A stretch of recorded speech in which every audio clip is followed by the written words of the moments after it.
dia, boa tarde, boa noite, pessoal. Sejam bem-vindos a mais uma aula de cálculo diferencial integral.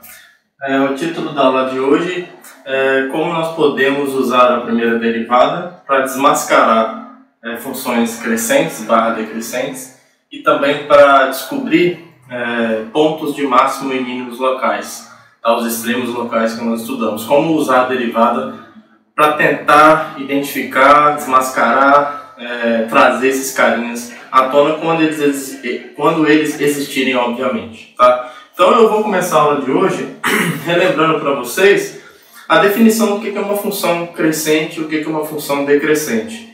E aí, antes de apresentar uma definição formal aqui com vários símbolos, é interessante que a gente entenda toda a intuição que está por trás disso, né? Do conceito de função crescente e do conceito de função decrescente, tá? Então a ideia é que se você, por exemplo, tiver uma função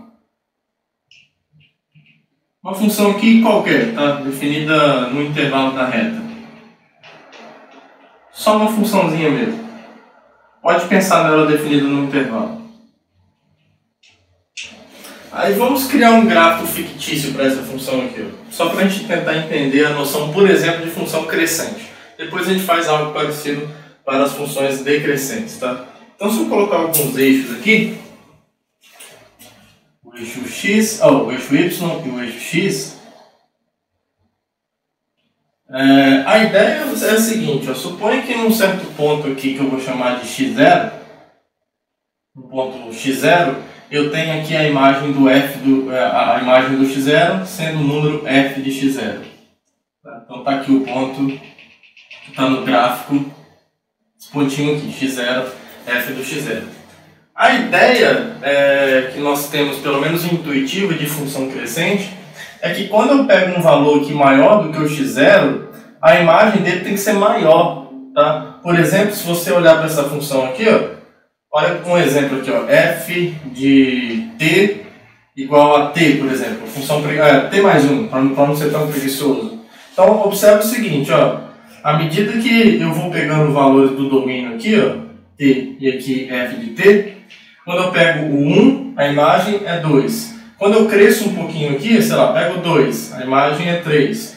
Quando eu cresço mais um pouco, 3, a imagem é 4. Então, observe que à medida que os valores de t vão crescendo, pelo menos aqui nessa tabela de valores está me informando que as imagens vão crescendo junto, certo? As imagens crescem à medida que os valores do domínio crescem juntos, tá? Então, se aqui for um x0, por exemplo,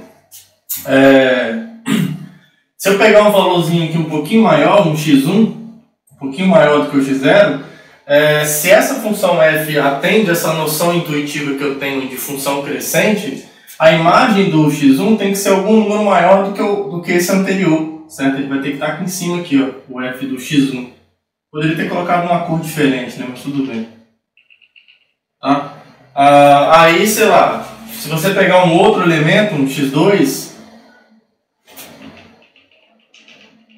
a imagem vai estar aqui em cima, o f do x2. Se você quiser vir nesse exemplo aqui, ó, qual é o gráfico dessa função aqui? Ó, se você quiser traçar o gráfico dessa função que eu trouxe no exemplo aqui, t mais 1.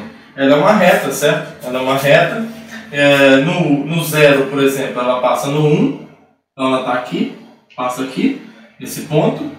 E quando que ela acerta o eixo x? Quando t é menos 1, certo? Então, e aí eu tenho essa reta, essa função do primeiro grau. E observe que essa função aqui, ó, ela atende a noção que nós temos já impressa em nós de função crescente, tá? Porque à medida que os valores vão crescendo aqui, ó, eu peguei exemplos aqui, ó. Quando t é 1, por exemplo, quando t é 1, a imagem aqui é 2. Quando t é 2, a imagem aqui é 3, e por aí vai, tá? Então, observe que à medida que os valores de x vão crescendo, ou seja, os valores do domínio, não importa a letra que você usa, se é x, se é t, tá? Tanto faz. Mas o que importa, o conceito em si que está por trás à medida que os valores de x vão aumentando, as imagens correspondentes vão aumentando junto, tá? Elas vão ficando maiores também, tá bom? Ela acompanha esse crescimento do domínio, é acompanhado no crescimento da imagem, tá? E aí, se você pensa no gráfico dessa função aqui, Essa daqui é uma reta. Essa daqui, deixa eu chamar isso aqui de outro nome para não confundir vocês. Vamos chamar isso aqui de G. G e G. Pronto. G é a função do primeiro grau, e que eu estou exemplificando de maneira explícita, e F é essa função fictícia aqui, tá? Então a ideia é que, por exemplo, o gráfico de uma função, se ela for contínua, por exemplo, de uma função crescente, ela não precisa ser uma reta, mas ela pode ser uma curva desse tipo aqui, ó. Certo? Ela pode fazer isso aqui. O que observa é que essa curva aqui, ó, à medida que os valores do domínio vão crescendo, as imagens vão crescendo junto, tá bom? E aí como é que a gente consegue expressar isso matematicamente? Tem uma forma de nós expressarmos isso de maneira precisa. A maneira formal de definir uma função crescente é essa daqui, ó. Eu vou tentar então capturar matematicamente isso que digamos, esse conceito que nós temos está impresso em nós. Será que tem um jeito de traduzir isso de maneira precisa? Tem. Olha só como que a gente pode fazer. Se eu tiver uma função f definida num domínio real, nós vamos dizer que f ela é crescente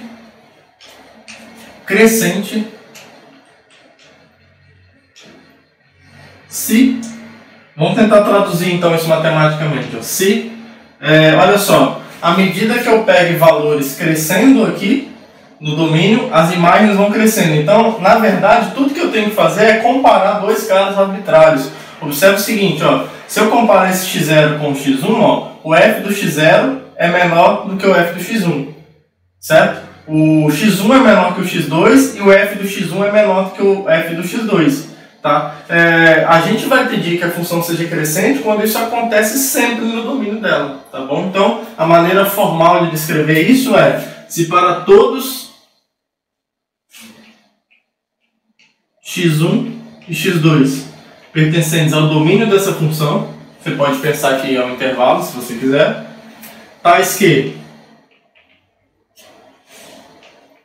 toda vez que o x1 é menor que o x2, isso tem que implicar que o f do x1 é menor do que o f do x2. Tá bom? Então essa é a maneira formal, matematicamente precisa, de capturar a essência do que é uma função crescente. Tá? E de maneira análoga, nós podemos fazer a mesma coisa para funções decrescentes. Ó, se eu chamar isso aqui de definição 1, aqui, ó, deixa eu chamar isso aqui de definição 1. Isso daqui capturou bem a noção de uma função ser crescente. E ser decrescente? Ser decrescente, naquilo que nós entendemos pelo que o nome diz, significa que à medida que os valores do domínio vão crescendo, as imagens vão decrescendo. Tá? Elas vão, ao invés de respeitar desigualdades, elas invertem a desigualdade. Entendeu? Vou apagar esse desenho aqui e a gente vai tentar olhar para o conceito de função decrescente e tentar traduzir isso de alguma forma. Então, se a gente pegar um exemplo como o anterior, agora mais um outro exemplo, um g de t, sei lá, como sendo menos t mais 1, ao invés de t mais 1, olha só como é que seria o gráfico dessa função. Antes de colocar o gráfico, a gente pode analisar ela em alguns valores. Olha só o que acontece com essa função, que é um pouco diferente do que aconteceu com o anterior. Ó. Quando eu pego o t, por exemplo, igual a sei lá, 1, quem é a imagem de t? É menos 1 mais 1, né? Que é 0. Quando eu pego t igual a 2, a imagem de t é o que? É menos 2 mais 1, que é menos 1, certo?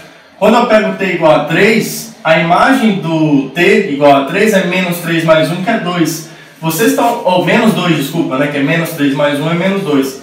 Vocês estão observando agora que o comportamento que nós tínhamos antes não é o que está acontecendo aqui mais. À medida que os valores estão crescendo, as imagens estão decrescendo. Tá? Se você olhar para o gráfico dessa função, por exemplo, isso é uma reta, né? E ela passa por esses pontos aqui, por exemplo. Se você quiser colocar eles no gráfico, ó, é o ponto 1, 0, então está aqui o ponto 1, 0.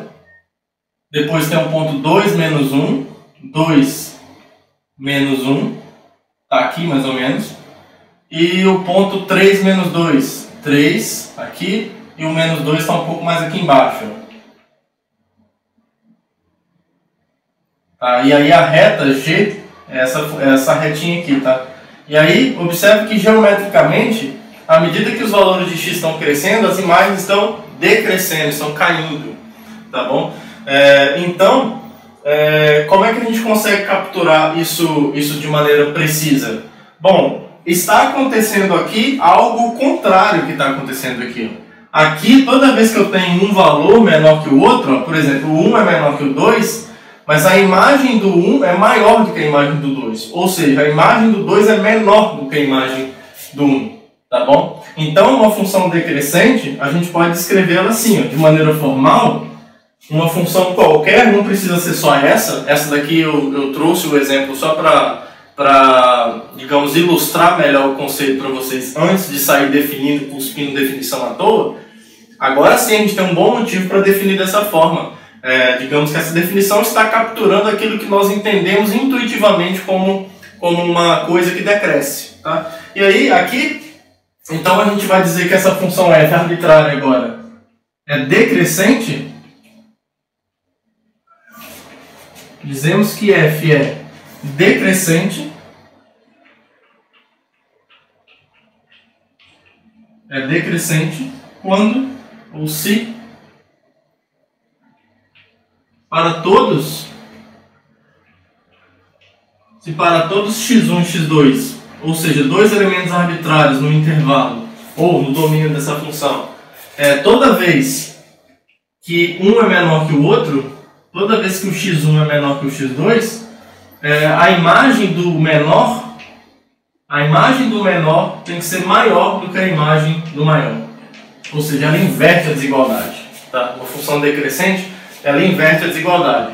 Se no domínio tem um cara menor que o outro, quando eu olho para as imagens ocorre o contrário, que é o que está acontecendo com essa função do primeiro grau aqui. Tá bom, pessoal? Então, a partir desses exemplos, a gente pode, então, entender conceitualmente, intuitivamente, o que é uma função crescente e o que é uma função decrescente. E aí, depois que essa intuição nos informa aquilo que nós já nascemos com essa informação impressa em nós, os exemplos nos informam formas razoáveis de definir precisamente, de maneira matemática, esses conceitos que a gente já sabe, mas nós gostaríamos de expressar isso de maneira mais precisa. E a maneira absolutamente precisa de descrever matematicamente esses dois conceitos é a partir dessas duas definições, tá bom? Então, é sempre muito bom nós termos boas explicações para as definições que a gente faz, né? que nós fazemos.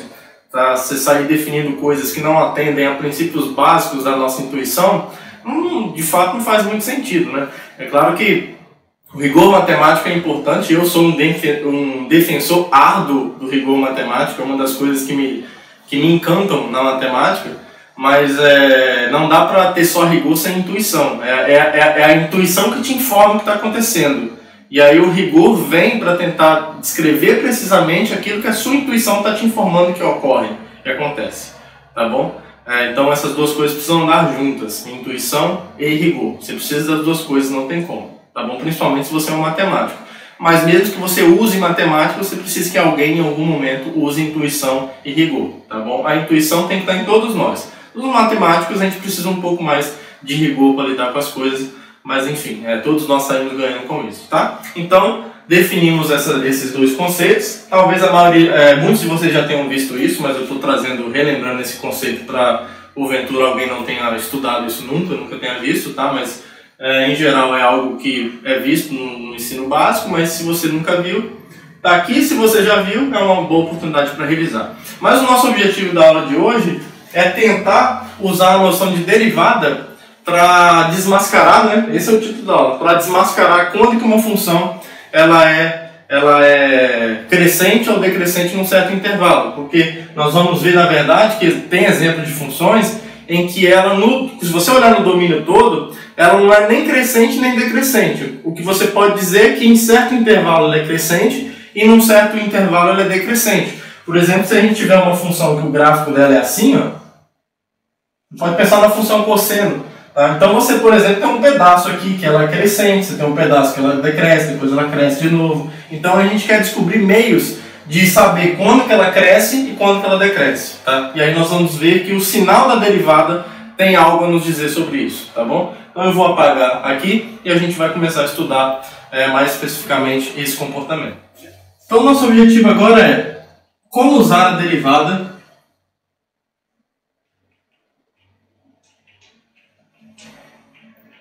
para desmascarar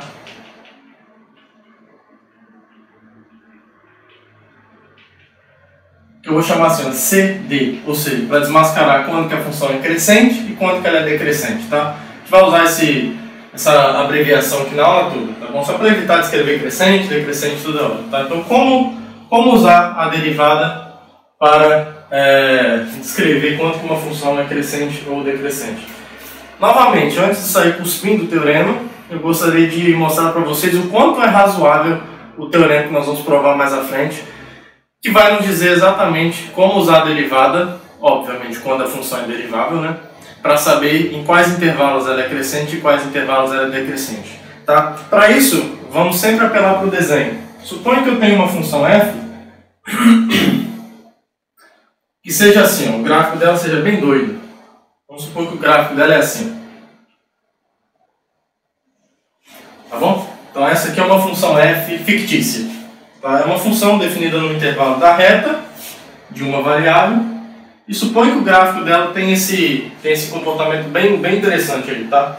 Então, por exemplo, se você imaginar que o domínio dessa função é toda a reta real, não dá para afirmar nem que ela é crescente nem que ela é decrescente, tá? Ela não tem um comportamento monótono o tempo todo, tá? Ela modifica o seu comportamento. Tem momentos em que ela cresce e tem momentos que ela decresce, tá? Por exemplo, se você olhar para esse intervalo aqui, ó, vamos chamar essa coisa aqui de A e aqui de B. Se você olhar para esse intervalo aqui, o comportamento dessa função é de quem está crescendo ou decrescendo, né? É pior que falar para o vídeo assim, ninguém vai responder, né? Só aí na sua mente. Então responda aí para mim. É crescente ou decrescente? Isso, decrescente. Estou supondo que você respondeu decrescente. Então, observe que o comportamento aqui, ó, é de decrescência, se é que essa palavra existe, né? É um comportamento de coisa que decresce, tá bom? E aqui é um comportamento já de uma coisa que cresce, tá? Se eu pegar nesse intervalo aqui, por exemplo, tá bom? Não sei o que acontece depois disso, mas até aqui, pelo menos daqui para cá, ela está crescendo. E obviamente, até pelo desenho que eu fiz, observe que eu já estou supondo implicitamente que a f é derivável, porque olha só, ela tem uma curvinha suave, ela não tem quinas, ela é contínua e derivável, tá? É uma curva contínua e que não tem e que pelo menos geometricamente todos os pontos têm uma reta tangente bem definida. Então a gente pode tentar ver como que nesse trecho aqui, ó, nesse trecho específico aqui, e depois eu vou olhar para esse trecho aqui. Nesse trecho específico aqui eu posso observar como que as derivadas se comportam, tá? Olha só, eu tenho essa derivada assim, essa inclinação é assim, né? Ou pensando na derivada como a inclinação da reta tangente, eu tenho uma inclinação disso, eu tenho uma inclinação assim, depois eu tenho uma inclinação assim e por aí vai. Pelo desenho, não dá para afirmar que todas essas inclinações são iguais, né? Observe que as inclinações estão mudando. Mas a gente consegue observar um comportamento incomum aqui nessas derivadas. Mesmo sendo números diferentes, observe que as inclinações das retas tangentes estão decrescendo. Tá? Então, por exemplo, se eu fosse calcular a reta tangente a esse ponto, nós veríamos que ela tem coeficiente angular negativo, porque ela é uma reta que decresce. Então, uma coisa em comum que nós estamos observando aqui é que nesse intervalo aberto, pelo menos, sem o A e sem o B, nesse intervalo aberto aqui, ó, todas as inclinações da reta tangente, os coeficientes angulares, são negativos. Pelo menos é algo que o desenho está me informando, é algo que a geometria está me informando. Aparentemente, o conceito de coisa que decresce, se ela tiver uma inclinação bem definida, no sentido de ser derivável, aparentemente, nesses pontos onde ela decresce, nesse intervalo, as inclinações são negativas. Tá? Isso parece capturar bem a noção de coisa que decresce. Tá bom? Então aqui, ó, uma coisa que geometricamente a gente observa aqui, ó, é que isso aqui acontece. Ó. As inclinações são todas negativas. Então, aparentemente, isso aqui está acontecendo. Ó. Eu só estou descrevendo matematicamente uma coisa que eu estou observando, que pelo menos intuitivamente me parece bastante razoável. Ao contrário do que está acontecendo aqui. Ó. Quando você olha do B para frente, as retas tangentes, ó, elas têm inclinações o que agora? Positivas. Tá? As retas tangentes, elas têm todas inclinações positivas. Então, aparentemente, nesse pedaço aqui, onde a função é crescente, aparentemente o que está acontecendo é isso.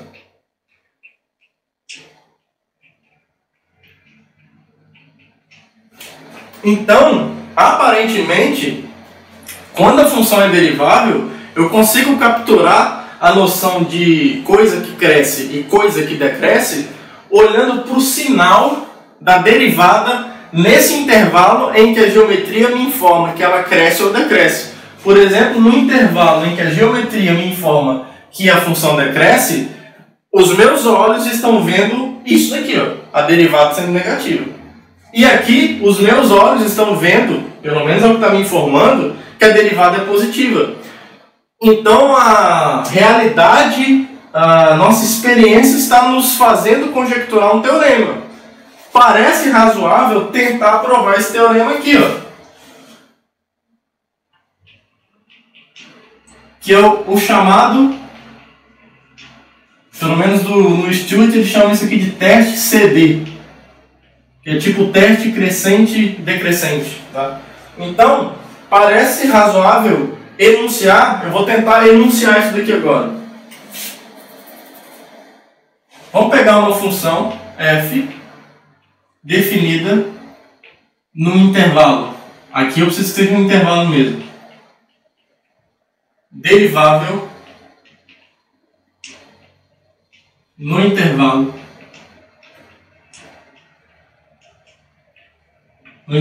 I. Tá? Então, a gente pode tentar provar esse teorema aqui. Ó. Se a derivada de x é maior que zero para todo x nesse intervalo, então f é crescente nesse intervalo. Tá? Esse desenho prova isso aqui? Não, mas ele me informa que é bem razoável tentar provar esse teorema. Tá? E o item B é o contrário. Se por acaso a derivada for sempre negativa nesse intervalo, lembra aqui, para todo, tá? Para quem não conhece o símbolo, é para todo. Então, aparentemente a f é decrescente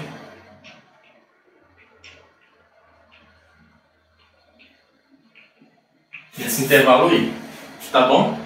Então, a geometria da coisa está me fazendo conjecturar que esse teorema é verdadeiro. Me parece que é bem razoável que isso seja verdadeiro. Agora a gente pode tentar demonstrar isso rigorosamente, tá? E para nossa alegria, o que vai nos ajudar a demonstrar isso aqui rigorosamente é o teorema do valor médio, tá? Aquele que nós provamos, eu acho que na última aula nós falamos dele.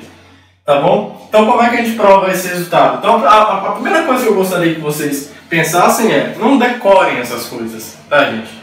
É claro que depois de usar muitas vezes, você vai acabar memorizando, é natural que seu cérebro memorize. Mas se você não lembra, meu Deus, crescente significa o que mesmo? A derivada é maior que zero ou menor que zero? Se você não lembra disso, faz o desenho e deixa o desenho te informar o que está acontecendo. É a melhor forma de você aprender a assimilar um conceito, tá bom? Olhe para o desenho e vê o que ele te informa. Tá? Faça uma curva que você acha que seja decrescente e olhe para as derivadas, para as inclinações. Se você conhece bem o conceito de derivada, você vai notar que quando ela decresce, as inclinações são negativas. Então você vai se dar conta que ela é decrescente quando a derivada é menor que zero. E a mesma coisa para crescente, tá bom? Então, assim, é óbvio que depois que você usar muitos daqui, você acaba memorizando, é natural. Mas não se desesperem se você não memorizar. Tá? A melhor maneira de memorizar é assimilar o conceito. Se você assimila o que isso aqui está dizendo, rapidamente você vai lembrar do enunciado. Tá? Faz um desenho, deixa a geometria te informar. A melhor cola que existe é a sua intuição. Tá? É você cola de si mesmo. Tá bom? E isso não é ilegal. Isso não tem nenhum problema com corrupção, não é nenhum ato antiético. Você está colando de si mesmo, você está colando do seu cérebro. É isso que nós fazemos. Tá bom? Então, como é que a gente prova esse resultado? Usando o teorema do valor médio, não é o fim do mundo mais. Tá? Então eu quero mostrar que ela é crescente. Então nós demos uma definição precisa do que significa uma função ser crescente. Lembra? Então, ó, quando que ela é crescente? Para eu demonstrar que ela é crescente, eu tenho que pegar dois elementos quaisquer.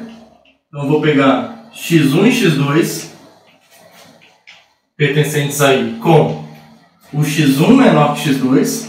Tá? Para eu verificar que ela é crescente, eu tenho que escrever algumas coisinhas aqui e no final das contas concluir isso daqui, ó. F de x1 é menor que f de x2. Tá bom? É daqui que você está partindo, é aqui que você quer chegar. Tá? O caminho que você vai percorrer aqui, infelizmente a gente não tem Google Maps para fazer isso. Então a gente tem que usar os resultados que a gente tem, tentar ver o que isso implica, coisas que implicam nisso, para que a gente consiga encontrar o elo mágico aqui que conecte isso a isso. Tá bom? Mas só para não perder de vista, se você quer demonstrar alguma coisa, você tem que saber o que você quer fazer. Então, eu tenho que partir disso e chegar nisso. É isso que eu preciso fazer. Como eu vou fazer aqui agora, aí vai depender das definições que eu tenho, dos resultados que eu tenho, da minha criatividade e de tentar pensar numa ideia que conecte isso a isso. Tá? Então, como é que a gente vai fazer aqui? Então, lembra que meu objetivo é chegar aqui. Ó, f de x1 é menor do que f de x2. Se eu chegar nisso, eu terei demonstrado por definição que a função f é crescente. Tá? E aí, para isso, a gente vai usar o teorema do valor médio. Tá? Por quê? Ó? No intervalo, pelo teorema do valor médio,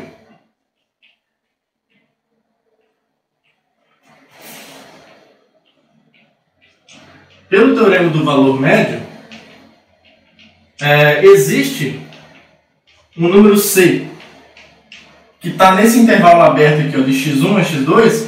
Já que o x1 é menor que o x2, bom, ele determina um intervalo aberto, certo? Se o i for a reta toda, eu peguei aqui um x1, vamos ver onde eu coloco ele aqui, ó. Aqui, um x1 aqui e um x2 aqui, tá? Isso aqui é um intervalo aberto, certo? Então, aqui dentro desse intervalo aberto, pelo teorema do valor médio, tem alguém... Se eu olhar para a reta secante aqui, o desenho não vai estar muito bom. Deixa eu fazer um outro desenho aqui. O desenho que está acontecendo aqui é o seguinte, ó.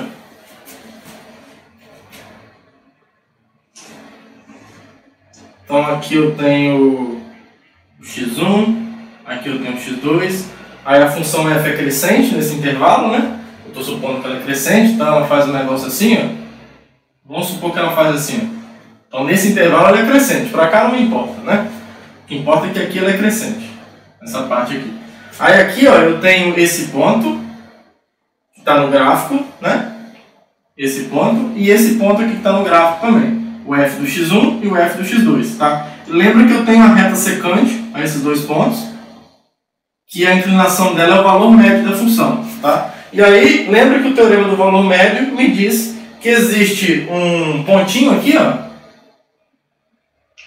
que eu vou chamar de C, cuja inclinação desse ponto é exatamente a inclinação dessa reta roxa aqui, que é a reta secante, tá bom? Então é com esse ponto que eu vou trabalhar. Existe um C que está entre o x1 e o x2, tá ok. A inclinação dessa reta tangente aqui é a inclinação dessa reta secante, que passa por esses dois pontos. Agora, a inclinação dessa reta secante é o f do x2 menos f do x1 sobre x2 menos x1. Tá? Vocês estão careca de fazer essa conta aqui para encontrar o coeficiente angular de uma reta que passa por dois pontos. Tá? Então, olha só, eu quero mostrar que o f do x1 é menor que o f do x2. Isso é equivalente a mostrar que o f do x2 menos f do x1 é positivo. É uma maneira de provar isso. E aí, o que a gente vai usar aqui agora? Ó? Se eu quero mostrar então que isso daqui é positivo. Porque eu quero mostrar isso daqui, né? Eu quero mostrar isso, que o f do x1 é menor que f do x2. Observe que isso aqui é equivalente a mostrar que o f do x2, se eu jogar esse cara do outro lado, isso aqui é maior que zero. Se eu mostrar isso, eu tenho isso. Tá? Então é assim que você vai brincando na demonstração. Então eu quero provar que isso aqui é positivo. Então eu vou isolar ele em termos desse cara e desse, para ver o que eu consigo. Já? Então, isso implica, se eu passar isso aqui multiplicando para o outro lado, e eu posso, porque é diferente de zero, é maior que zero na verdade, o f do x2 menos f do x1 é igual a f' de c vezes x2 menos x1.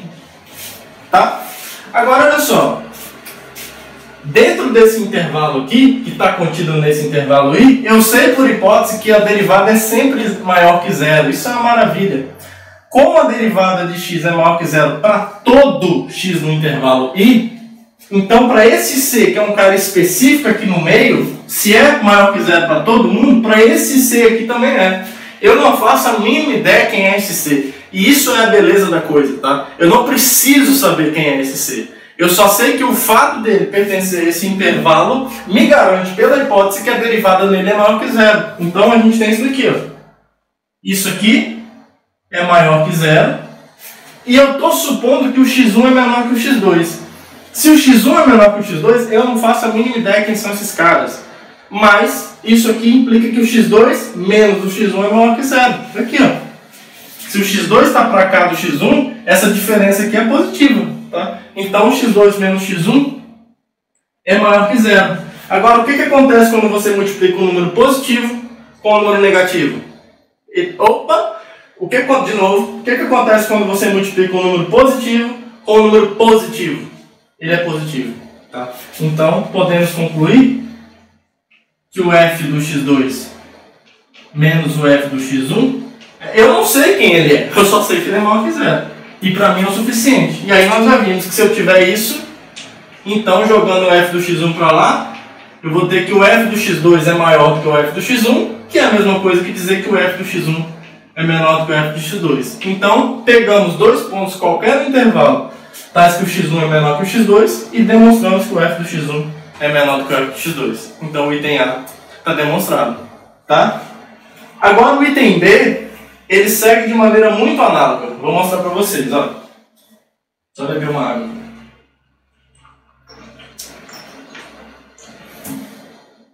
Vou fazer um serviço preguiçoso aqui agora. Olha só.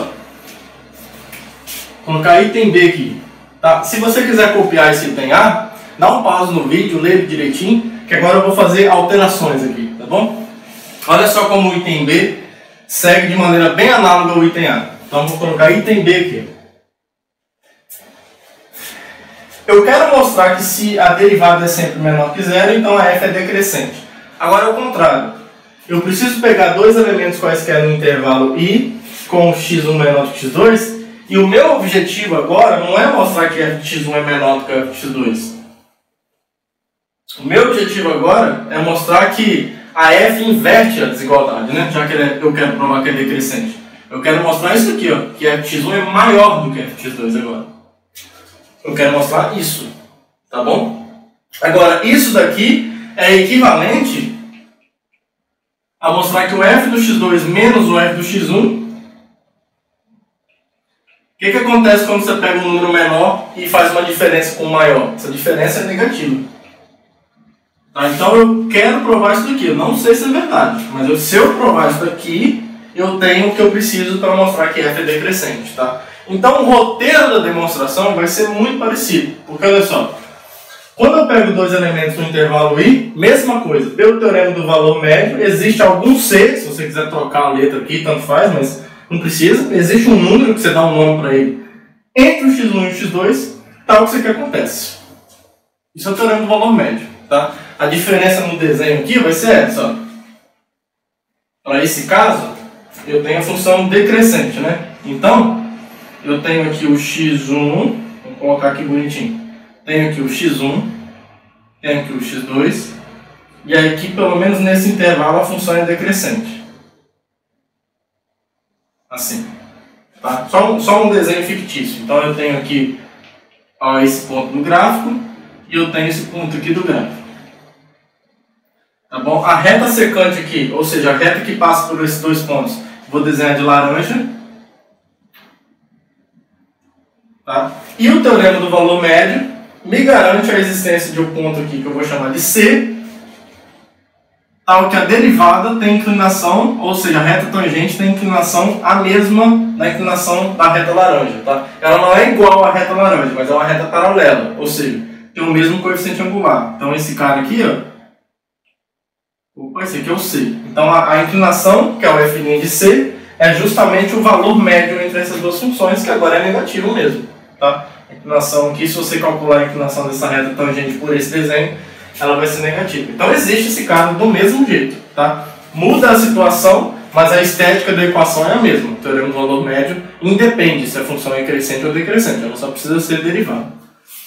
Tá bom? Só que agora mudam algumas coisas. Eu tenho aqui a mesma implicação, porque eu posso jogar esse cara para cá multiplicando, só que aqui, esse cara continua sendo maior que zero, x2 menos x1 continua sendo maior que zero, porque o x2 é maior que o x1, só que a alteração vai estar aqui agora. Nesse caso, no item B, como o C está nesse intervalo aqui, nesse intervalo eu estou supondo que todo mundo tem derivada negativa. Então aqui a derivada é negativa. Então aqui, para esse C, agora para esse caso, isso aqui é menor que zero. É menor que zero, tá? E aí essa diferença aqui, que antes era positiva no item A, agora é o produto de alguém negativo com alguém positivo. O produto de alguém negativo com alguém positivo é negativo, tá? Então aqui troca e vai ficar menor que zero. E portanto, o f do x1 não é mais menor que o f do x2. Ele é maior do que o f do x2, tá bom? Então agora, isso aqui é a demonstração do item B. Pegamos dois valores x1 menor que x2, arbitrários, e mostramos que a f inverte a desigualdade. Se o x1 é menor que o x2, o f do x1 é maior do que o f do x2. Portanto, pela definição que demos, a f é decrescente. E aí, coloca aquele quadradinho famigerado, quadradinho lindo e maravilhoso aqui, e olha que resultado lindo. Olha como a derivada, o teorema do valor médio, nos deu ferramentas para estabelecer algo que a intuição e a geometria gritavam para a gente que era verdadeiro, e é verdadeiro de fato. Rigorosamente a gente consegue estabelecer esse belo teorema, que agora nos permite fazer esse teste. Eu posso olhar para uma função, no próximo exemplo a gente vai fazer isso. A gente pode saber, olhando para uma função, quais intervalos que ela cresce e quais intervalos que ela decresce. Certo? Então vamos fazer isso. Então agora de posse do teste CD, que é o teorema anterior, antes de fazer um exemplo, é interessante a gente saber quando que pode ocorrer uma mudança de comportamento por uma mesma função. Porque eu já mostrei exemplos aqui de desenho, né? Não uma função específica.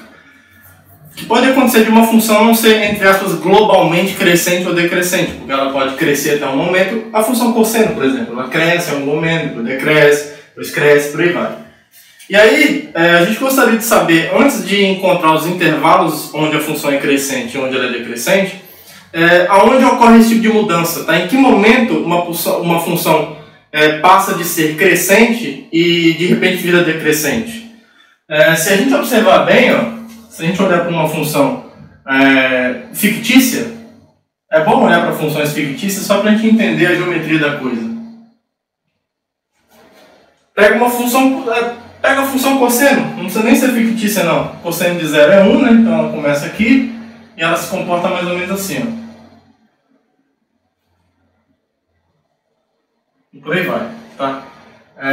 Aqui a função f de x igual a cosseno de x.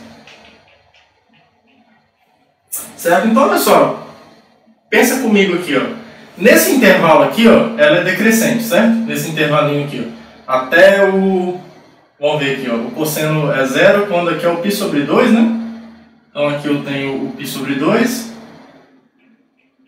aí é menos 1 no π, aí depois aqui ela volta no 3π sobre 2, e no 2π ela volta a ser 1, tá? Então nesse intervalo aqui, por exemplo, de 0 até π,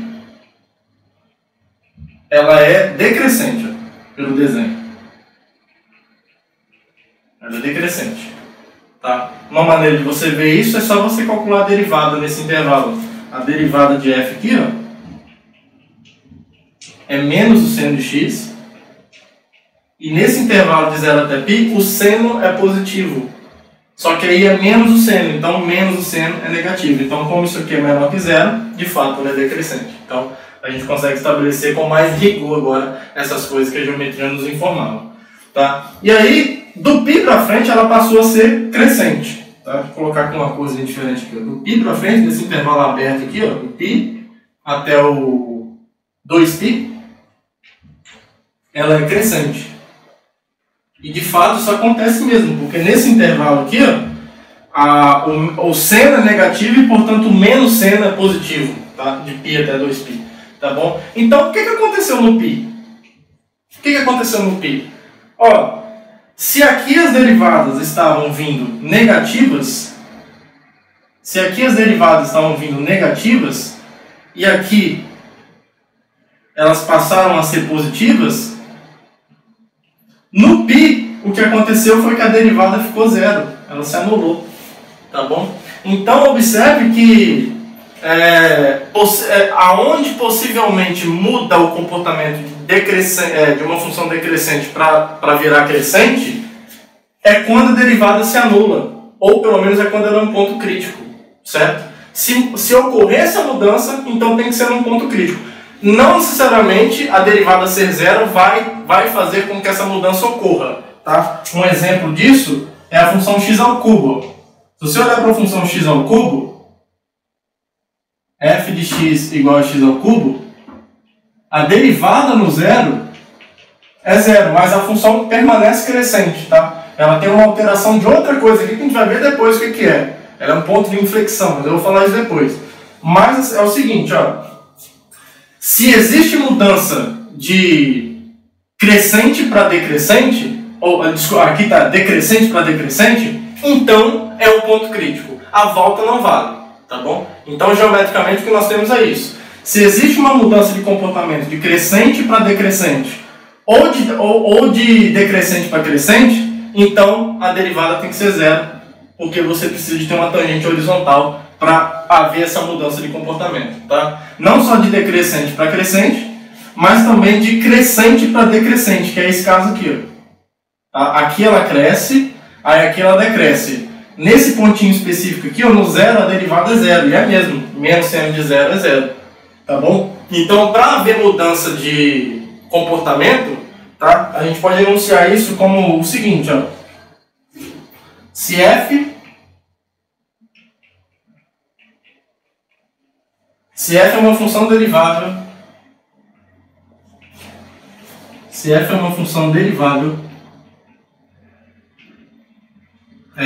e o ponto A no intervalo I é tal que em A existe uma mudança de crescente para decrescente, ou vice-versa,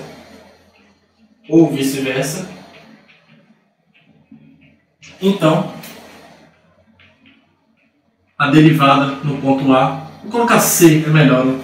Por razões psicológicas, a gente está acostumado a denotar C por ponto crítico, tá? Então C é um ponto crítico da função, tá bom? Então isso vai nos ajudar a, nos exemplos, antes de você calcular quais os intervalos em que a função cresce ou decresce, a primeira coisa que a gente faz é calcular os pontos críticos. Porque aí, calculando os pontos críticos, eles vão determinar subintervalos em que em cada pedaço eu vou descobrir se ali a função é crescente ou decrescente olhando para o sinal da derivada, tá bom? Então, por isso que eu quis fazer esse preâmbulo aqui primeiro com vocês, para a gente poder agora fazer o primeiro exemplo para descobrir quando que uma função, em quais intervalos uma função é crescente ou decrescente, tá? Vou apagar aqui, então a gente vai fazer esse exemplo. Então esse aqui é o primeiro exemplo do livro ali. Vou fazer o exemplo do livro. Considerar a função f de x, 3x à quarta, deixa eu colar aqui que eu não vou decorar isso. Menos 4x ao cubo, menos 2x ao quadrado, menos 4x ao cubo, menos 12x ao quadrado. Eu acho que mais 5. Isso. Mais 5.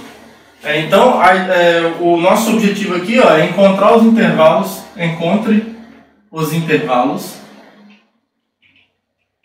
os intervalos onde f é crescente e decrescente. E onde, né? E onde é. Não as duas coisas ao mesmo tempo, é impossível, né? E onde f é decrescente. Então esse é o nosso objetivo aqui, tá? Então como é que a gente resolve esse problema? A gente vai, primeira coisa, então é uma receitinha de bolo por enquanto, sem bolo, infelizmente, né? Vamos calcular aonde a derivada é zero, porque nós sabemos que onde a derivada é zero são os possíveis pontos aonde existe mudança de comportamento na função ser crescente ou decrescente, tá bom? Então, primeira coisa, primeiro passo, já vou colocar aqui, ó, encontre, isso aqui serve para qualquer problema desse tipo, ó, encontre os pontos críticos de f. Primeira coisa. Tá? Como essa função é derivada em todos os pontos do seu domínio, ela é polinomial, então os pontos críticos vão ser só aqueles mesmos onde a derivada é zero. Tá? Então, encontrar os pontos críticos significa o quê? Ó? Resolver essa equação aqui. Ó. Encontrar os valores de x para os quais f' de x é igual a zero. Tá? Isso é equivalente à função polinomial maravilha para derivar, né? Isso aqui é 12x ao cubo. 12x ao cubo, vamos ter que tomar cuidado para não errar a conta que eu sou danado. 12x menos 12x menos 24x igual a zero, certo? Aí aqui tem um 12 em comum aqui, ó. Isso aqui é equivalente a dizer, dividindo tudo por 12 aqui, vai dar x ao cubo menos, acho que eu esqueci de um x ao quadrado aqui, né? Ó, tá vendo? Terrível, né, rapaz? X ao quadrado menos x ao quadrado menos 2x igual a zero, tá? Aí aqui, como é uma equação cúbica e tem um x em evidência, facilita a vida da gente, né? Porque agora a gente resolve uma equação de segundo grau. X ao quadrado menos x menos 2 igual a zero. Então, ou o x tem que ser zero, ou esse cara aqui tem que ser zero. Então eu vou ter possivelmente três opções, né? Para resolver essa parte aqui a gente usa Bhaskara. Vai ficar mais fácil. Delta igual a b ao quadrado menos 1 ao quadrado, então é 1 menos 4 vezes 1 vezes menos 2. Maravilha, vai dar 9. Sonho de todo mundo. E aí o x tem que ser igual a menos 1, que é 1, mais ou menos raiz de 9, que é 3, sobre 2a, que é 2. Então, os possíveis valores de x são ou o x é 1 mais 3, 4 sobre 2, 2, ou o x é igual a menos 1, certo? Então, o fato é, menos 1, 0, só para colocar na ordem aqui, e 2 é o conjunto dos pontos críticos,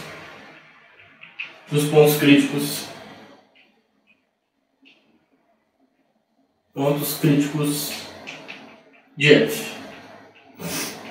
Aí o que a gente vai fazer agora? Ó? Pensa na reta real, que é o domínio dessa função, e coloca aqui esses três números que a gente encontrou. Menos 1, 0 e 2. Esses três números, eles dividem a reta, que é o domínio todo dessa função, em 1, 2, 3, 4 intervalos. Tá? Eu tenho aqui um intervalo menos infinito até menos 1, eu tenho um intervalo aqui menos 1, 0, eu tenho um intervalo aqui 0, 2, e eu tenho um intervalo aqui 2 até mais infinito. E eu quero saber, em cada intervalo desse, qual é o sinal da derivada. Tá? Porque se eu descobrir qual é o sinal da derivada, eu vou com isso descobrir se a função é crescente ou decrescente. Então a gente pode criar, é bem clássico criar uma tabelinha assim. Vamos pensar num jeito legal de criar essa tabela. Ó. Aqui, ó, eu vou colocar aqui intervalo,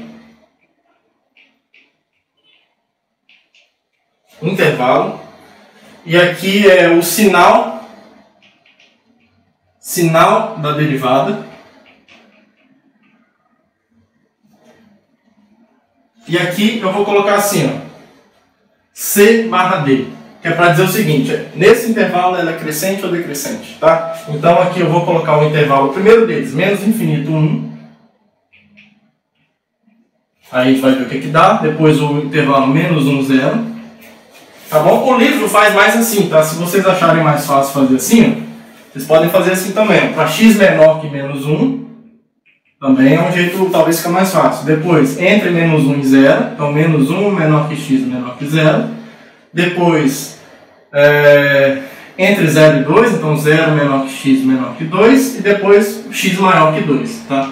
Aí a ideia é analisar o que acontece em cada um desses pedaços, tá? Então vamos lá, vamos fazer isso.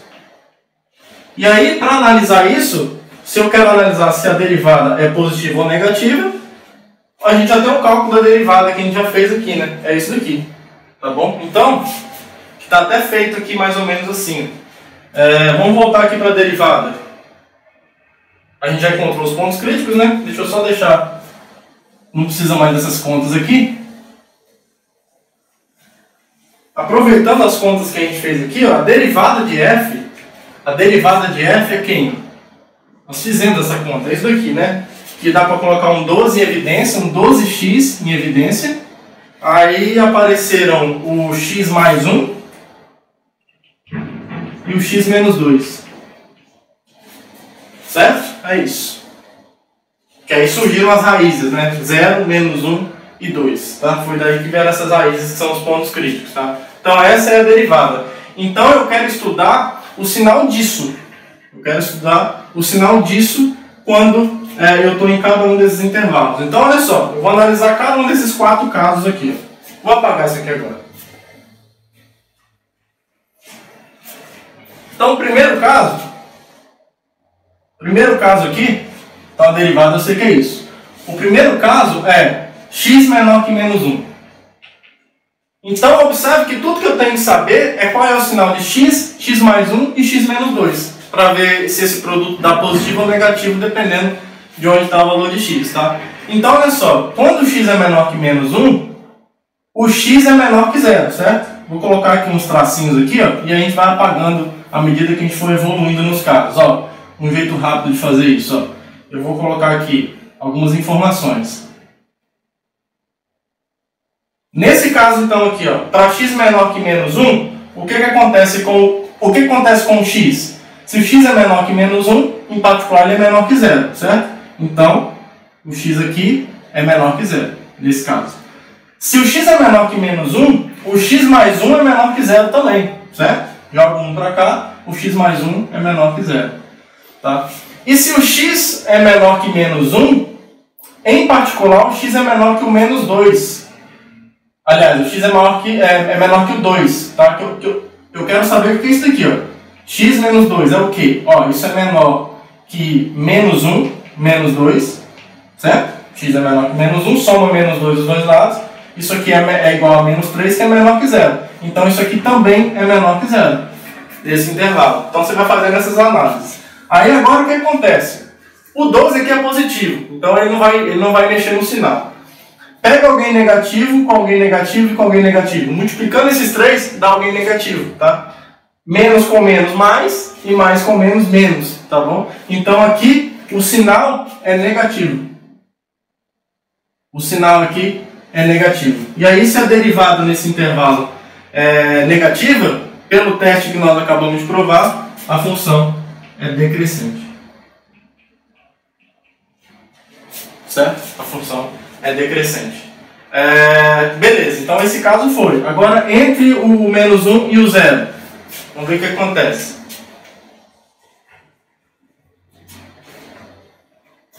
Agora, o segundo caso. Menos 1 menor que x menor que 0. Então, vou apagar isso aqui. Vamos ver o que acontece. Ó. O x é menor que 0, certo? Então, x menor que 0. X mais 1. O que é x mais 1? Ó, o x o menos 1 é menor que x. Então, se eu jogar o menos 1 para o outro lado, eu vou ter x mais 1 maior que 0. Tá? Então, aqui eu tenho isso maior que 0. Beleza? E o x menos 2, como o x é menor que 0, isso aqui é menor que 0 menos 2, certo? X menor que 0. Se eu somar menos 2 em ambos os lados, eu tenho isso daqui. Só que isso é menos 2, que é menor que 0. Então, x menos 2 é menor que 0. Então, o que a gente tem aqui? Ó? O produto de um número negativo com positivo com negativo. Então, negativo com positivo, negativo. Negativo com positivo, positivo. Então, aqui, a derivada é positiva e a função é crescente. Ela é crescente. Tá bom? Mais um exemplo. Mais um exemplo não, né? Agora a gente tem que analisar nesse outro intervalo. Vou apagar então aqui, porque pode ser que mude.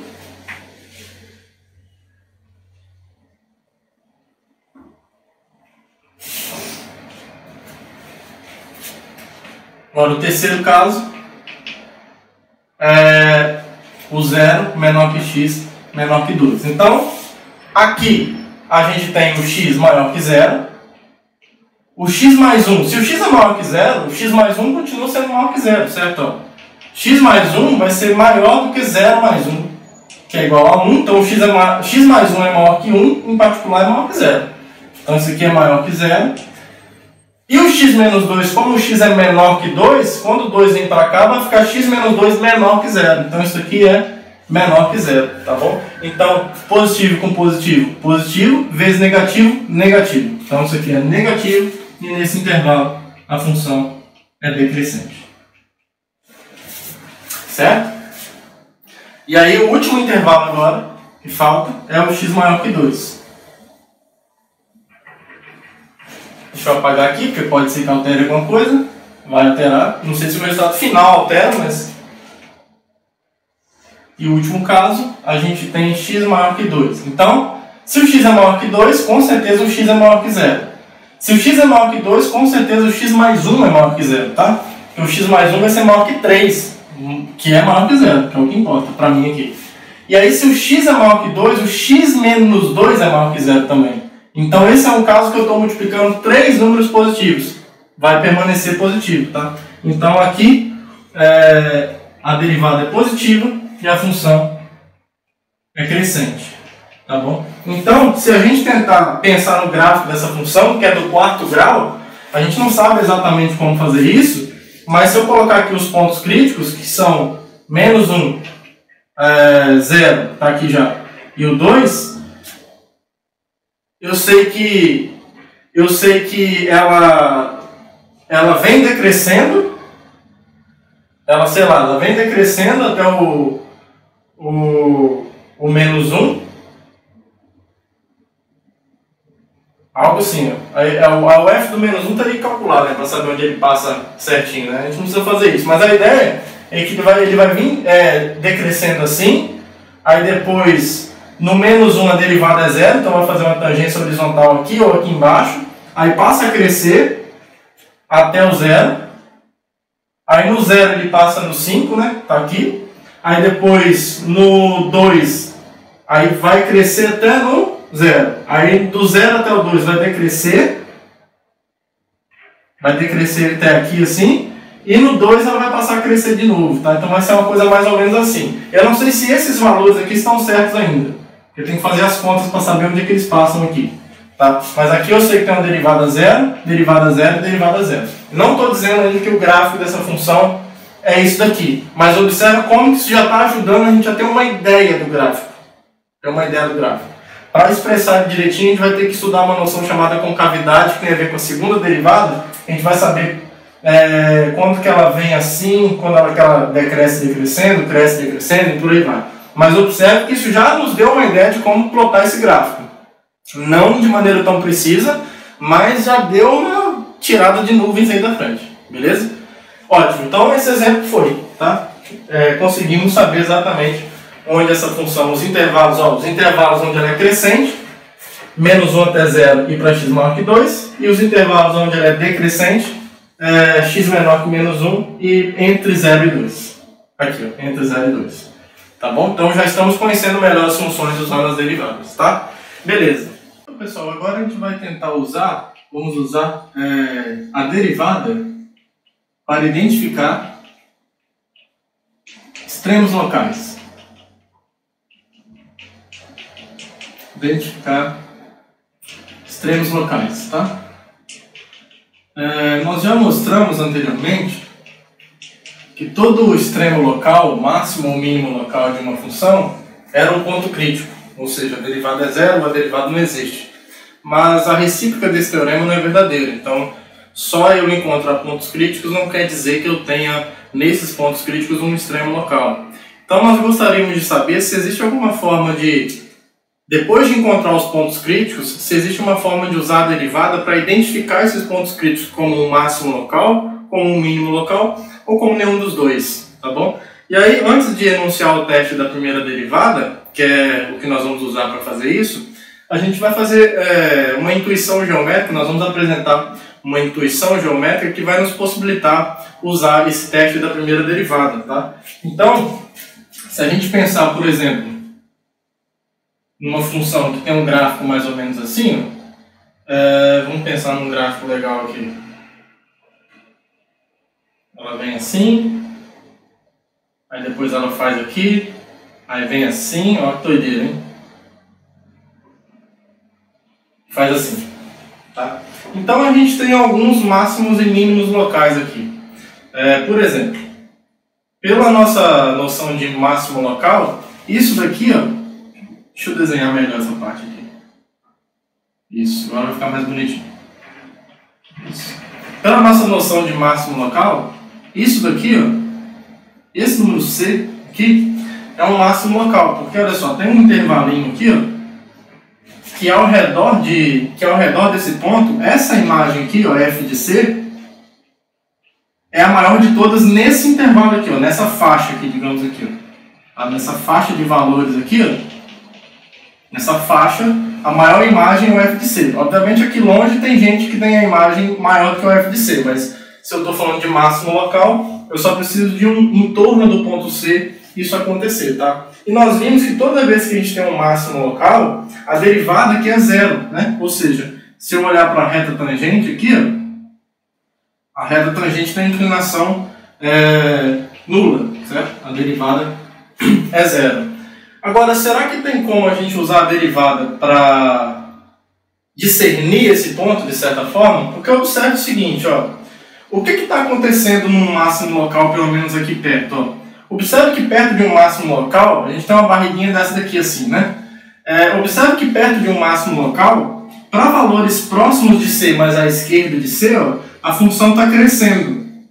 Aí quando chega no C, ela para de crescer e aí ela passa a decrescer.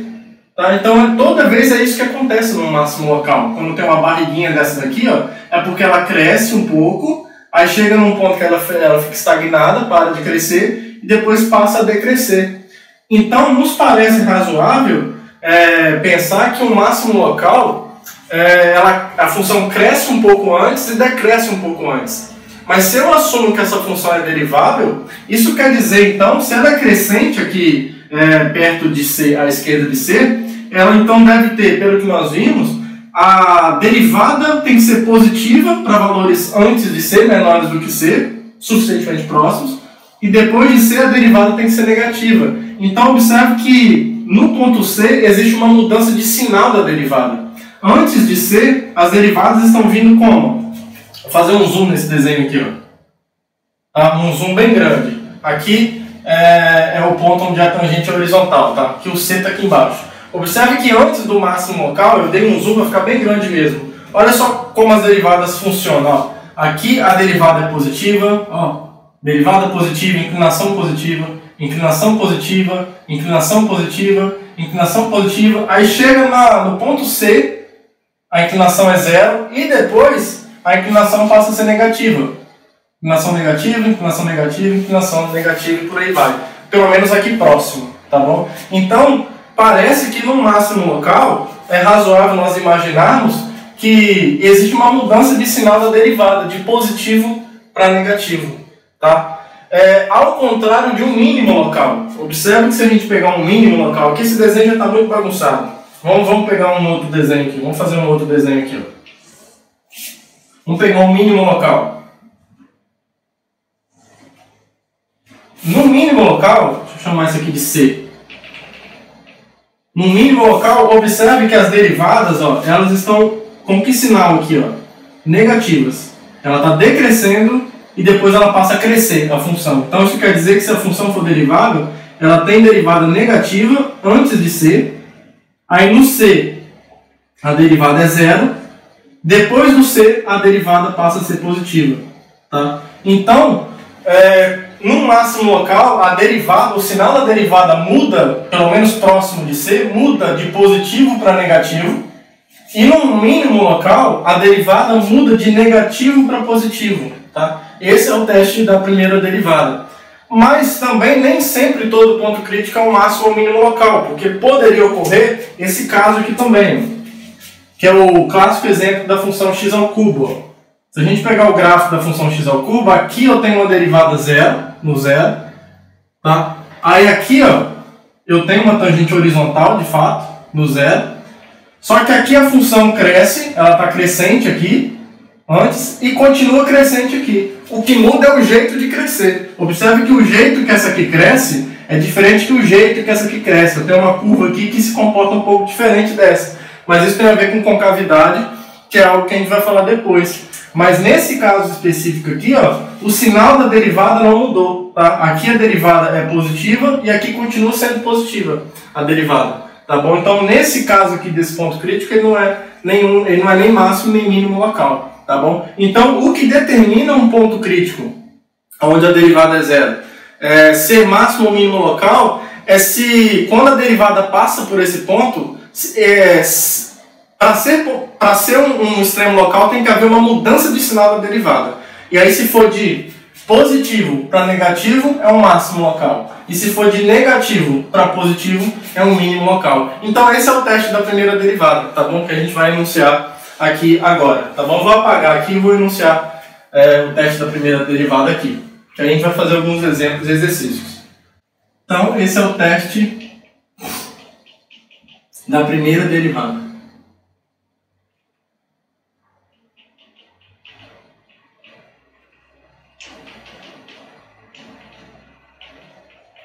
Então, vamos supor...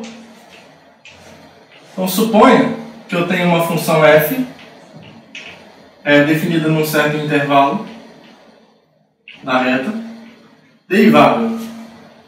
Precisamos disso. Derivável, tá?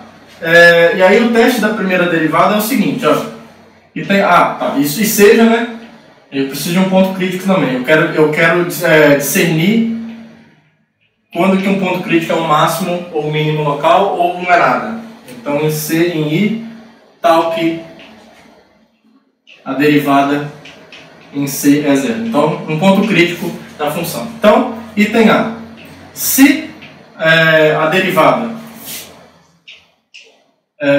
muda de sinal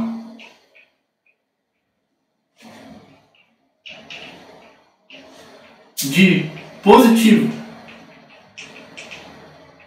para negativo, em C, ou seja, o que eu estou querendo dizer com isso? Ó, se para valores próximos de C, menores do que C, a derivada é positiva, e para valores um pouquinho maior do que C, a derivada é negativa, então é esse caso aqui. Ó, tá? Então C é um máximo local, é um ponto de máximo local de F. Tá bom? O item B, vou apagar aqui esse desenho aqui, porque aqui a gente já ilustrou o item A, era esse desenho. O item B, se o contrário acontece, ou seja, se F' muda ao contrário, né, muda, aqui ficou feio, né, muda de sinal de positiva, tira esse de sinal, tá bom? A ideia aqui é do sinal mesmo, mas fica mais bonito assim. Se a F' muda de positiva para negativa, né? Fica melhor. Isso. Então é o máximo local. Aí é que é o contrário. Se a derivada, né, se o sinal dela muda de negativa para positiva em C,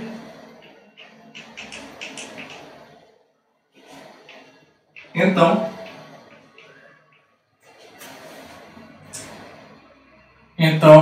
C é um mínimo local de F. É um ponto de mínimo local de f. Tá? Que é esse caso aqui. A derivada está vindo negativa, em C se anula e aí depois passa a ser positiva. Tá bom? E aí o último caso é se não houver alteração do sinal, então não é nem mínimo nem máximo. Tá? Então, se f' não muda de sinal,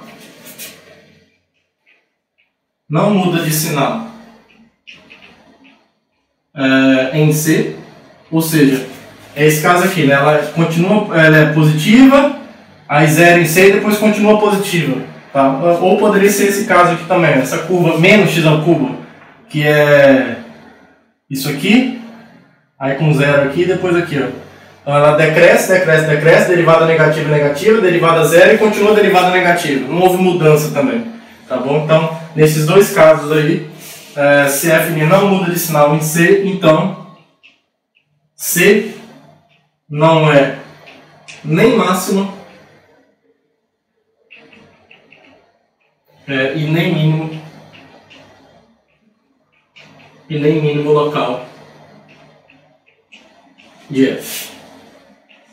Tá bom? Então esses são os três casos possíveis e é assim que a gente consegue usar a noção da primeira derivada para estipular o teste da primeira derivada, para identificar quando que um ponto crítico é um máximo local, um mínimo local ou nenhum dos dois. Tá bom? E aí agora a gente pode fazer alguns exemplos. A gente pode voltar no exemplo anterior. Vamos tentar relembrar daquele exemplo anterior.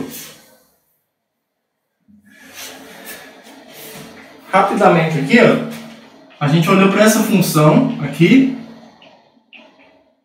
f de x, não vou lembrar tudo não, deixa eu olhar aqui, 3x² menos 12x ao cubo, vou continuar aqui embaixo, aqui. Menos 4x ao cubo, vou continuar aqui, tá? Menos 4x ao cubo, ah não, eu inverti, aqui é 4, e aqui é 12. E aqui é o quadrado. Isso. Mais 5, eu acho isso. Mais 5. A gente estudou, a princípio a gente estudou aonde essa função era crescente e decrescente, lembra? Então o que a gente fez? A gente encontrou, eu não vou fazer o exemplo todo de novo, mas se você voltar no vídeo aí, a gente encontrou esses pontos críticos aqui, ó. A gente encontrou o menos 1, o 0, e o 2, certo? A gente encontrou esses pontos críticos. Aí nós vimos, vamos traçar algumas coisas aqui para facilitar a vida da gente. Ó. Aí o objetivo daquele exemplo era saber quais intervalos a função era crescente e quais intervalos a função era decrescente, né? Sabendo que esses três aqui são os pontos críticos. Aí nós vimos que nesse intervalo aqui, de menos infinito até 1, a função era decrescente. Aqui nesse intervalo aqui a função era crescente, depois aqui era decrescente de novo e depois ela passou a ser crescente, tá? E aí vamos supor que o exercício agora seja encontre os pontos de máximo e mínimo local dessa função, tá? Então o que nós faríamos? Eu vou fazer os outros exemplos depois com mais detalhes, mas só para a gente aproveitar esse exemplo aqui. A gente já sabe aonde encontrar, a gente já sabe qual sacola procurar os máximos e mínimos locais de uma função. São os pontos críticos. Nem todo ponto crítico é um máximo ou mínimo local, mas quando eu reduzo a essa sacola, a minha busca fica mais precisa. Então a primeira coisa que nós faríamos, se o nosso objetivo é encontrar os pontos de máximo e mínimo local dessa função, seria encontrar os pontos críticos. Encontramos, menos 1, 0, 2. Nós derivamos isso daqui, igualamos a zero e ver quando que isso tem solução. Era menos 1, 0 e 2.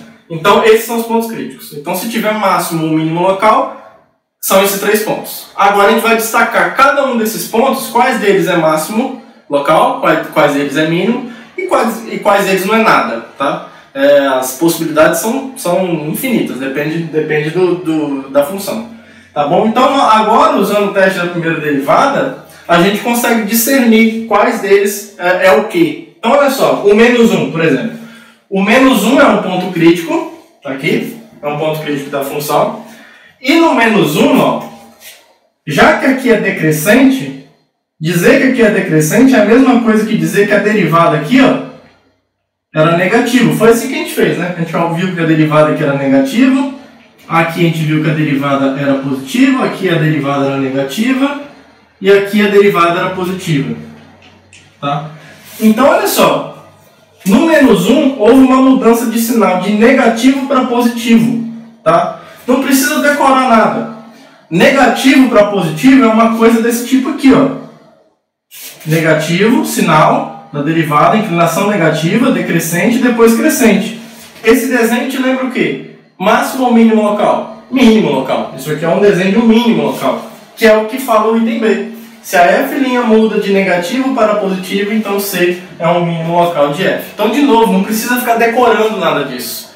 Tá? Olha porque o conceito está te falando, vê o que a geometria te informa, que você vai saber exatamente do que se trata. Tá? Quando troca de negativo para positivo quer dizer que vinha decrescendo e passou a crescer. Então isso é o mínimo. Tá? Então, pelo teste da primeira derivada, a gente pode concluir aqui, ó, que menos 1 é o mínimo local dessa função. É o mínimo local de f. Beleza? Ótimo. O zero. O zero, ó, a transição foi de crescente para decrescente. Então ela estava crescendo e decresceu. Ó, esse movimento aqui, ó, te lembra o quê? Máximo local. De positivo para negativo. É exatamente o que o item A fala. Se F' muda de positivo para negativo, então C é o máximo local. Então, essa mudança de comportamento em zero faz com que zero seja um máximo local de F. Tá? Então, zero é um máximo local.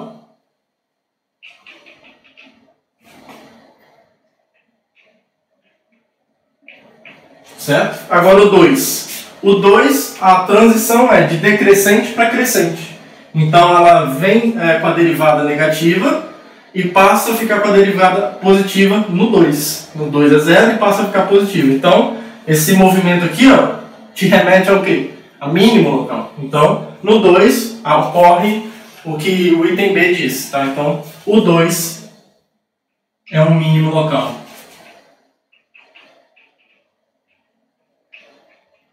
de F. Beleza? Ótimo, né? Então, já aproveitamos as contas que fizemos anteriormente para responder, para identificar desses 3 pontos críticos o que cada um satisfaz, né? Então, a gente tem 2 mínimos locais e um máximo local, tá? Vamos fazer mais exemplos agora, então. Vou trazer um exemplo aqui do livro, então. O livro sempre tem exemplos legais. O objetivo aqui é encontre,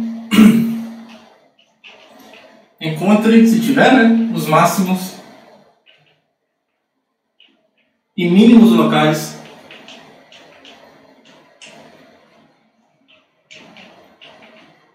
da função g de x igual, só para não copiar errado, x mais 2 seno de x mais 2 seno de x, nesse intervalo aqui, ó, um x entre 0 e 2π. Tá? Então esse é o nosso objetivo, esse exemplo. Tá bom? Então a gente vai seguir o mesmo algoritmo anterior. Primeira coisa que você vai fazer é encontrar os pontos críticos. Porque os máximos e mínimos locais vão estar dentro dessa sacola. Podem não ser todos os elementos que são dentro dessa sacolinha, dos pontos críticos, mas eles vão estar lá dentro. Uma vez que você encontra os pontos críticos, a gente vai fazer uma análise de sinal aonde que a função cresce e decresce nos subintervalos que cada ponto crítico desse determina, como nós fizemos no exemplo anterior. E aí a gente vai analisar como que a função transitou entre cada ponto crítico, se foi de crescente para decrescente ou vice-versa. Tá? E aí a gente vai analisar e vamos concluir se temos máximos ou mínimos locais. Beleza? Então, o primeiro passo... Vou pegar um pouquinho de água. Primeiro passo é encontrar a derivada, né? A gente vai precisar disso. Então, vamos encontrar a derivada aqui. Isso vai dar 1 mais 2 cosseno de x. Então, essa é a derivada. A gente vai precisar depois para fazer a análise de sinal dela. Segundo passo, encontrar os pontos críticos, né? E aí precisa mesmo da derivada. Quando que essa função ela é derivável em todo o domínio dela, certo? Toda a reta, na verdade. Em particular, nesse domínio restringi, só esse pedacinho. Então os pontos críticos aqui vão ser provenientes só de pontos onde a derivada é zero mesmo. Não vai ter ponto onde a derivada não existe, não. Então, quando que a derivada é zero? Vamos ver então. Então isso aqui, quando que a derivada é zero? Isso aqui acontece somente se a derivada, o 1 mais 2 cosseno de x é zero, que é a mesma coisa que dizer que o cosseno de x é menos meio, tá? Aí, se você quiser relembrar bem, olha lá para o ciclo trigonométrico e você quer saber qual ângulo tem cosseno menos meio, né? Então é o cosseno, não é o seno não. Qual ângulo tem cosseno menos meio? Então só de 0 até 2π tem dois, né? Tem esse daqui e tem esse daqui, tá? Aqui é o π sobre 3, que é os 60 graus, né? Que seria meio. Aqui é o representante do π sobre 3 no segundo quadrante, né? Que é π menos π sobre 3, certo? Então isso é 2π sobre 3. Então aqui eu tenho 2π sobre 3. E aqui eu tenho o π mais π sobre 3, que é 4π sobre 3. Então são esses dois ângulos aqui, ó. São esses dois ângulos que o cosseno dá menos meio, tá? Quando eu baixo aqui, ó, dá menos meio. Então esses são os dois pontos críticos, tá bom? Então, logo, nesse intervalo, né? Se eu aumentasse o intervalo todo, seriam múltiplos desses ângulos aí. Não múltiplos, né? Seriam esses caras somados com múltiplo de 2π. Tá? Então, mas como eu restringi aqui, entre 0 e 2π só tem esses dois. Então, nesse intervalo, só tenho 2π sobre 3 e o 4π sobre 3. 2π sobre 3 e 4π sobre 3, como são os pontos críticos, né? São os únicos pontos críticos de G, né? A função G. Então, beleza. Então, a gente vai fazer aquela análise de sinal, tá? Vamos colocar aqui a reta. Aí eu só vou trabalhar no intervalo 0 e 2π, né? Então, aqui está o 0. Aqui está o 2π. Aí aqui no meio eu tenho o 2π sobre 3. Eu tenho aqui o 2π sobre 3. Aqui eu tenho 4π sobre 3. Então observe que o meu domínio, observe que o domínio da função está dividido em 3 partes, certo? Nesse intervalo e nesse intervalo. Então tem que fazer essa análise de sinal aqui. Aí, se quiser colocar aquela tabelinha para facilitar. Então aqui é o intervalo que eu vou estudar. Aqui é o sinal da derivada. E aqui é se ela é crescente ou decrescente. Tá bom? Então, eu tenho que estudar o intervalo 0 até 2π sobre 3. Então, o intervalo 0 menor ou igual a x menor que 2π sobre 3. Depois eu vou estudar esse intervalo intermediário aqui, 2π sobre 3 menor que x menor que 4π sobre 3. Isso. E depois o intervalo final, 4π sobre 3 menor que x menor ou igual a 2π. Tá? Então eu tenho 3 intervalos aqui para estudar, o que acontece em cada um deles. Isso vai determinar onde que a função é crescente e onde que ela é decrescente, e vai determinar também se esses dois pontos críticos aqui têm chance de ser algum extremo local. Então vamos lá. Então, para fazer isso, a gente tem que estudar o sinal dessa derivada em cada um desses intervalos, tá bom? Então, primeira coisa, vamos pensar aqui se eu posso apagar alguma coisa aqui. Já podemos apagar esse primeiro quadro aqui, né? Eu já tenho a derivada 1 mais 2 cosseno de x. Só anotar a função original aqui, para não esquecer, né? A f de x aqui é x mais 2 seno de x. E g' de x, é g, né? Chamei de g. Essa é a função g. E a g' é 1 mais 2 cosseno de x. Tá bom? Então, vamos estudar em cada intervalo desse o que acontece. Ó. Então, no intervalo de 0 até 2π sobre 3. Então, nesse intervalo fechado aqui. Ó. 2π sobre 3. O que acontece? Ó, a derivada é 1, isso aqui sempre, né? 1 mais 2 cosseno de x. Agora, de 0 até 2π sobre 3, observe que o cosseno ele é maior que menos meio, certo? Ó, de 0 até 2π sobre 3, o cosseno está todo aqui, ó. Vou colocar de verdinho aqui, ó. O cosseno de todos esses ângulos está todo aqui, ó. Tá? Então, nesse intervalo de 0 até 2π sobre 3, o cosseno de x é maior, estritamente maior que menos meio. Tá? Porque eu não estou considerando 2π sobre 3, é só para valores menores que 2π sobre 3. Aqui, ó. Então, nesse intervalo aqui, ó, o cosseno de x é maior que menos meio. É maior que menos meio. Então, a derivada, por sua vez, vai ser maior do que 1 mais 2 vezes menos meio. Tá? É só você multiplicar por 2 aqui em ambos os lados, 2 é positivo, vai manter a desigualdade, depois soma 1 em ambos os lados, vai manter a desigualdade também.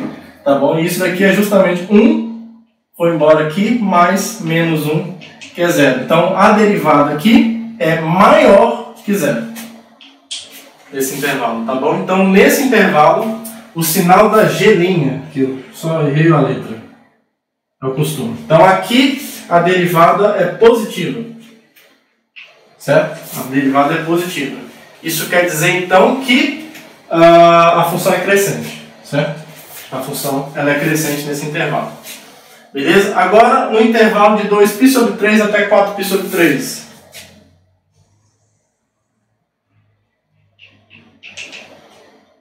Então, no intervalo aberto, 2π sobre 3, 4π sobre 3.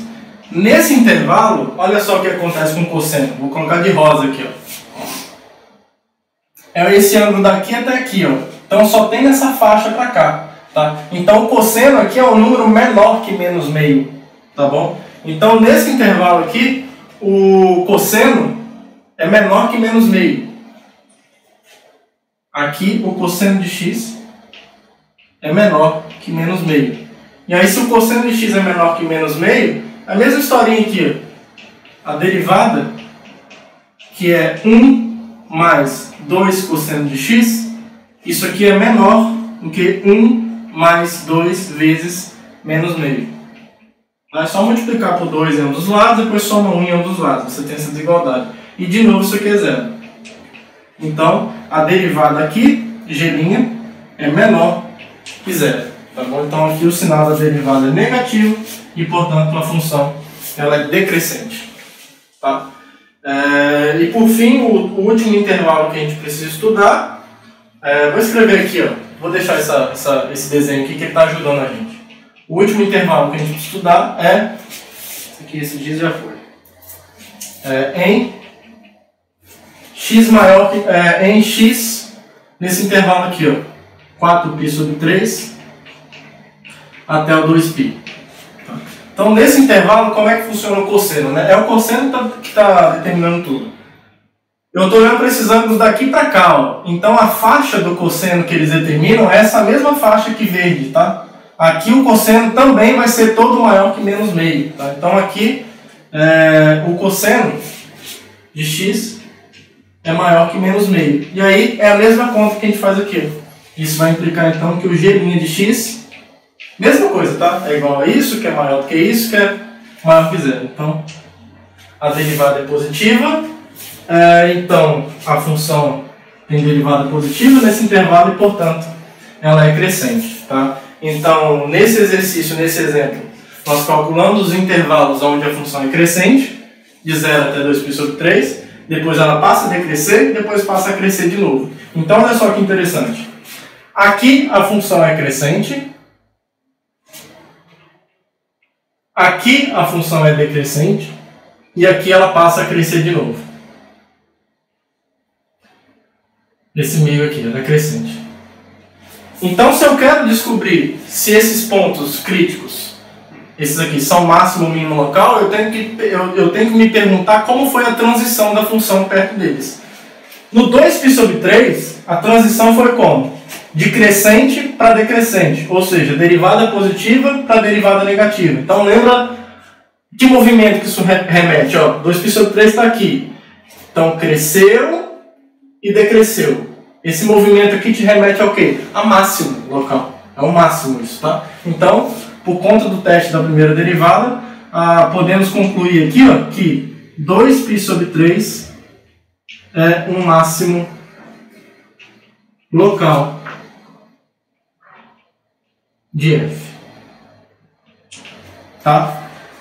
Agora, como foi a transição no 4π/3?